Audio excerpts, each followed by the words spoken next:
네, 오늘은 특별히 더 가까이 있네요. 우리 바라보면서 축복하며 인사하겠습니다. 사랑하고 축복합니다.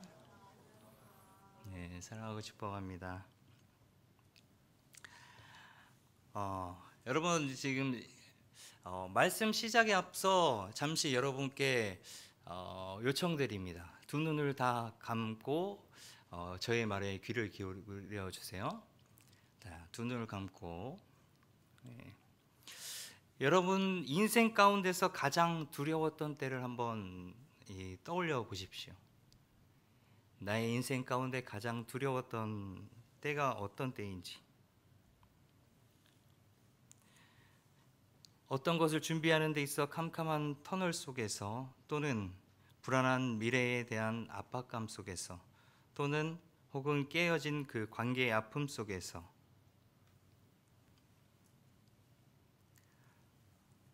네, 눈을 떠도 좋습니다. 계속 일부러 감고 계시는 거 아니죠? 네.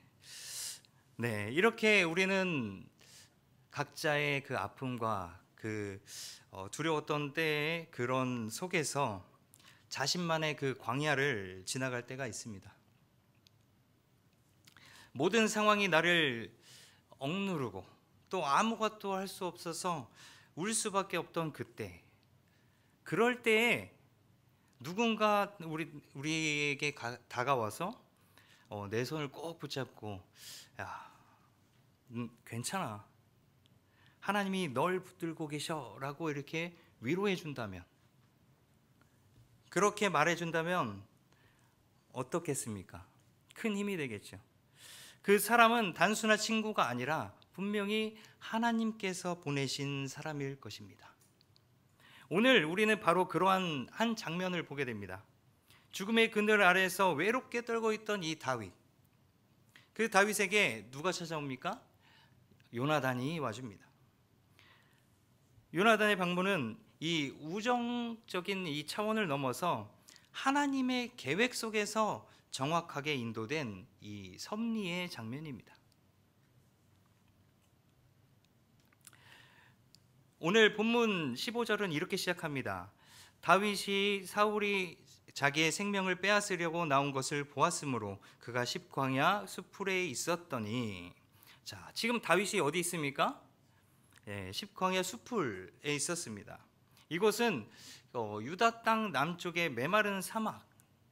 여러분 떠올려 보십시오. 이 메마른 사막, 숨으려고 작정을 했다면 숨기 좋은 분명히 이 동굴이나 어느 골짜 같은 데에 있었겠지만, 이곳은 메마른 사막이에요. 주변이 나를 가려줄 것이 아무것도 없었단 말이죠. 그런 곳에 이 어수선한 숲을 가운데 그냥 몸을 숨기고 있었습니다. 분명 이 다윗은 골리앗을 쓰러뜨렸던 용맹한 소년이었고, 하나님께 기름 부음 받은 이스라엘의 차기 지도자의 모습이어야 하지만 그 모습은 온데간데 없습니다. 그리고 다윗은 지금 생명의 그 위험 앞에 두려움을 떨고 있습니다. 그 앞에서는 그냥 한낱 한 명의 인간일 뿐이었습니다. 특히 성경은 이 사울이 다윗의 생명을 빼앗으려고 나왔다고 얘기하고 있습니다. 여기서 이 찾다라는 표현은 그냥 영어로 search라는 이런 의미가 아니라, 히브리 언어로 좀 보게 되면 집요하고 끈질기게, 그리고 반드시 죽이겠다는 그런 사리를 담은 이 추격을 의미합니다. 다윗은 이 사실을 이제 보았다라고 얘기합니다. 정말 이 뭔가 마음속으로 이렇게 그냥 깨닫고 느낀 것이 아니라 피부로 와닿게 느꼈다라는 것이죠. 아, 정말 사울이 나를 죽이려고 하는구나. 여기서 우리가 붙잡아야 할 이 첫 번째 포인트가 있습니다. 그것은 바로 이 믿음의 사람도 무너질 수 있다는 것입니다. 하나님을 믿는다고 해서 항상 강하고 담대한 것은 아닙니다. 우리도 이 다윗처럼 그 광야에 내던져진 것 같은 그런 두려움에 휩싸일 수 있다는 거예요. 그러나 중요한 것은 바로 그 순간입니다. 그 순간 우리가 하나님께 무엇을 하는가, 또 하나님께서 우리에게 무엇을 하시는가.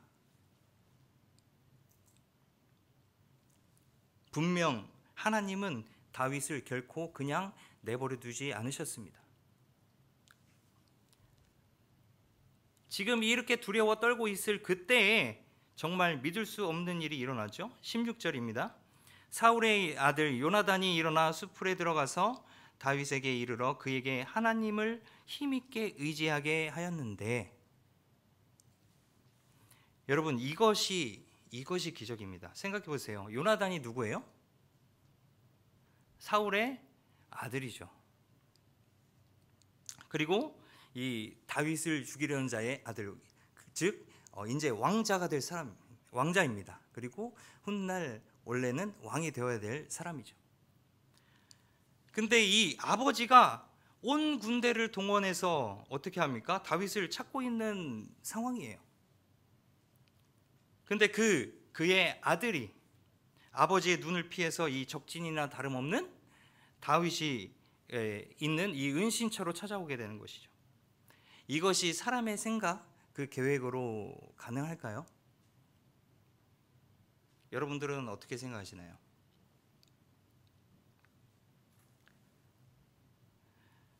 자칫하면 필요에 의해서, 계획에 의해서 목숨을 잃을 수도 있는 상황이에요. 그런 상황인데 적진으로 들어가서 찾아간다? 이것은 하나님의 완벽한 개입입니다. 하나님의 완벽한 인도하심이에요. 자, 요나단은 다윗에게 가서 이제 뭘 했나요? 하나님을 힘있게 의지하게 했다고 말하고 있습니다. 여기서 힘있게 하다라는 말은 그냥 이 힘내 하고 응원하는 정도가 아니라 축 늘어져서 힘 빠진 그 손을 꼭 붙잡고 다시 일으켜 세우는 이 강력한 행동을 의미하는 이 단어를 사용하고 있습니다. 마치 하나님께서 지친 우리에게 그 친구를 보내주셔서 우리의 믿음의 손을 붙잡고 또 다시 이렇게 세워주시는 그러한 것과 같습니다. 우리의 인생에도 이런 요나단이 찾아올 때가 있습니다. 전혀 예상치 못한 사람의 전화 한 통화, 그리고 메시지 한 줄, 혹은 따뜻한 말 한마디, 그런 것들이 무너져가던 우리의 마음을 다시 하나님께로 향하게 할 때가 있습니다. 근데 여러분들 그것을 그냥 우연이라고 생각하십니까? 아니요, 절대 그렇지 않습니다. 그것은 우연이 아닙니다. 바로 나를 향한 하나님의 손길이에요.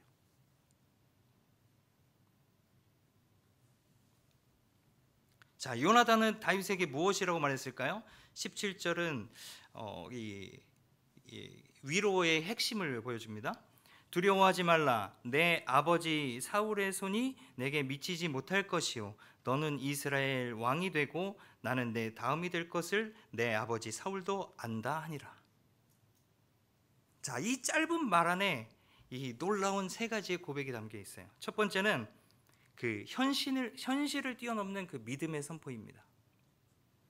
사울의 손이 너에게 미치지 못할 거야.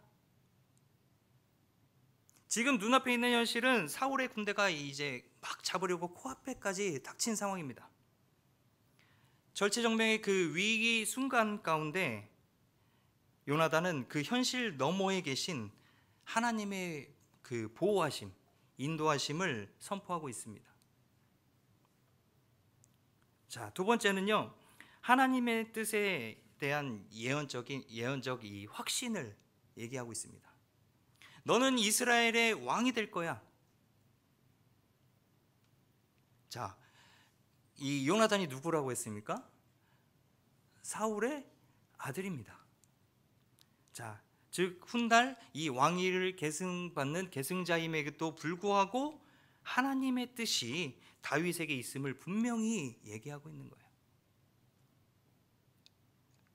그리고 그 사실을 인정하고 고백하고 있습니다.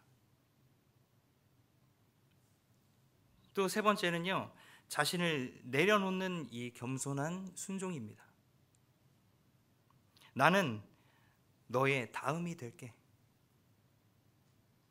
자, 왕의 아들이 신하가 되겠다고 얘기하고 있는 거예요.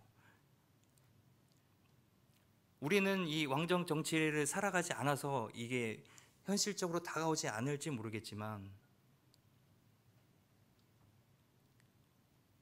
왕이 될 그 신분을 내려놓고 내가 너를 섬기겠다라고 고백하는 겁니다. 자기의 모든 욕심 그리고 그 모든 권리를 다 내려놓고 그리고 하나님의 사람을 세워주는 이 모습, 정말 위대한 고백입니다.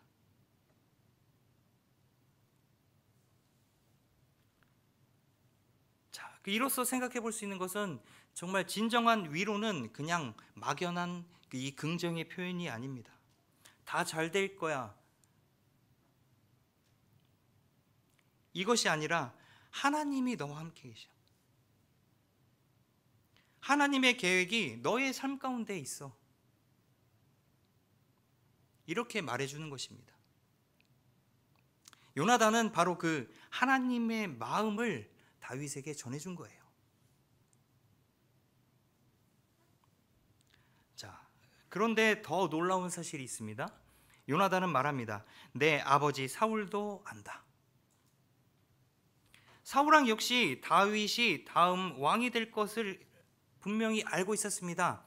그리고 그것이 하나님의 뜻이라는 것도 알고 있었습니다. 자, 그래서 이랬겠죠. 그래서 질투했겠죠. 그래서 시기했겠죠. 같은 사실을 알고 있었지만 두 사람의 반응은 전혀 달랐어요.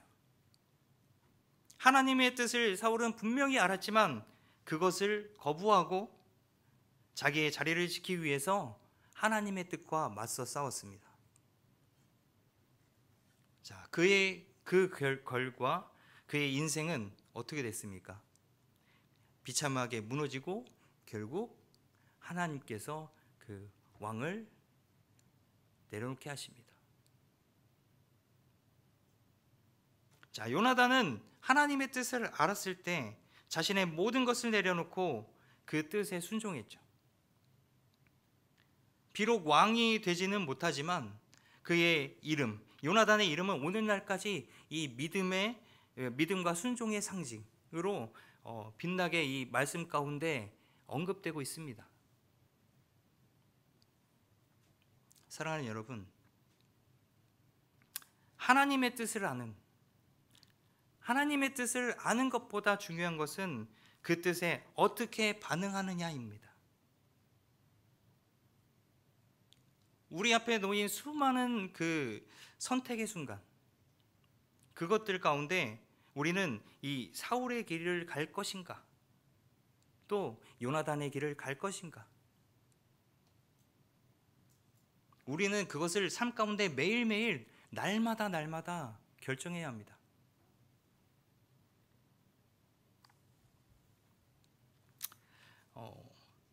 이 말씀을 이렇게 묵상하면서 제가 예전에 수련회 때 간증을 잠깐 한 적이 있지만 제 간증을 짧게 하도록 하겠습니다. 제가 신대원 다니던 때에 이제 공부를 하던 그 시절에 그때 당시에는 이 학비나 생활비 문제로 정말 많이 어려웠었고 또 이 야간에 아르바이트도 하면서 이렇게 조금 생계를 이어나가다 보니까 그때 낮에는 이제 수업을 들어야 했고 밤에는 이 일을 해야 되는 상황이었습니다. 그러다 보니까 밤에 일을 하고 낮에 이제 학교 가서는 어떻게 했어요? 정상적으로 공부를 하지 못하고 이제 수업 시간에 막 졸고 있었겠죠. 그런 가운데 어느 날 이 한 교수님이 저에게 조용히 다가오셔서 이렇게 얘기하십니다. 그때는 전도사였으니까, 전도사님, 지금 일이 필요에 의해서 하고 있겠죠? 그런데 전도사님이 이제 결단해야 돼요. 지금은 당신이 전도사님이 하나님의 일을 감당해야 될 사람이라면 지금 무엇이 중요한지 결단을 해야 됩니다. 지금은 공부에 집중해야 될 시기예요. 그러니까 하나님께 기도하고 결단하세요. 이렇게 얘기를 하시는 거예요. 자, 그 말이 제 마음 가운데 꽤 깊이 이렇게 강하게 흔들었습니다. 그래서 그날 바로 저는 하나님 앞에 회개하면서 결단의 기도를 드렸습니다. 하나님, 저를 부르셨고 세우신 분이시니까, 하나님 그런 하나님이시니까 나를 온전히 책임져 주시고 내가 그러한 하나님을 믿고 온전히 따르겠습니다. 자, 그렇게 고백한 뒤에 어떤 일이 있었을까요? 뭐 이런 거를 좀 신비적으로 얘기하고 싶지는 않습니다. 그런데 저에게 정말로 필요한 상황, 이 학교의 등록금이 해결이 되었어요. 저도 아직까지 누가 이렇게 내줬는지 정확하게는 알지 못하지만 그게 입금이 되었습니다. 그래서 이제 제 생각으로는 그때 얘기해준 교수님이 아닐까라는 이 생각을 하면서 감사의 기도를 드렸지만, 이 이야기를 드리는 것은 이 경험을 통해서 제가 깨달은 것, 하나님은 나의 결단을 기다리고 계셨구나. 그리고 전심으로 온전한 순종을 기다리고 계셨구나. 그 이후로 저는 단 한 번도 하나님이 나를 이끄신다는 사실을 의심해 본 적이 없어요. 그래서 여러분께 드리고 싶은 말씀은, 여러분도 이 시간 이후로 결단하십시오. 하나님은 여러분의 순종을 기다리고 계세요. 오늘 말씀 가운데 이 요나단처럼의 목숨도 내어놓고 그런 것까지는 아니지만, 하나님께서 여러분 마음 가운데 지금 울리고 있는 그 작은 어떠한 순종할 그 일들이 있을 겁니다. 그것을 여러분 실천으로 옮기세요. 행동으로 옮기십시오. 그리고 주님 앞에 온전히 맡기시고 기도하십시오. 그 결단을 통해서 하나님이 반드시 위로해 주시고 여러분에게 인도하심을 나타내 주십니다.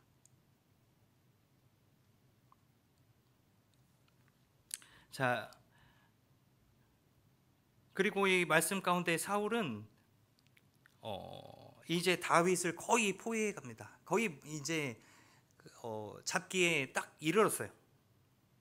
사울과 그의 사람들이 다윗과 그의 사람들을 두르려 하여 잡으려 하더니, 자, 그러나 그때 어떤 소식이 들려옵니까? 이 블레셋의 침공 소식이 들려옵니다. 자, 그 블레셋이 쳐들어올 때 어떻게 해요? 온 병력을 다 끌고 와서 이 다윗을 잡으려고 왔는데, 그러면 이 성을 온전히 지키는 이 군대가 없을 것 아닙니까? 자, 그런 상황 가운데 이 블레셋이 마침내 딱 쳐들어온 거예요. 어떻게 했습니까? 그들을 막으러 가야 되죠. 자, 그래서 사울이 어쩔 수 없이 돌아가게 됩니다. 자, 이것이 어떻게 가능할까요? 과연 우연일까요? 이건 하나님께서 인도하신 겁니다. 하나님께서 다윗을 구하신 겁니다. 이 포위하기 막 이 절정의 타이밍에 그 그 위에 하나님의 완벽한 그 타이밍이 입혀져서 사람의 눈에는, 우리들의 눈에는 그것이 우연처럼 보이지만 이 타이밍은 하나님의 절대적인 간섭이었습니다. 우리는 보지 못하는 방법으로, 우리는 볼 수 없지만 하나님의 방법으로 우리의 생명을 지키시고 우리를 결국 하나님의 뜻으로 이끌어 주십니다. 그래서 사랑하는 여러분, 만약 그때 그 두렵고 떨리는 그때에 이 요나단이 찾아와 주지 않았다면 어떻게 됐을까요? 어쩌면 다윗은 정말로 내면적으로도 완전히 무너져 버렸을지도 모릅니다.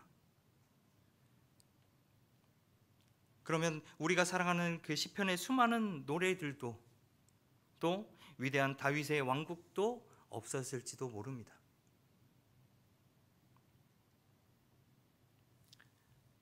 그러나 하나님께서는 한 사람, 요나단을 다윗에게 보내셨습니다. 그리고 요나단은 그 부르심에 순종했습니다. 그리고 그 순종을 통해서 다윗은 다시 일어섰고 하나님의 위대한 역사는 계속 이어져 갔습니다.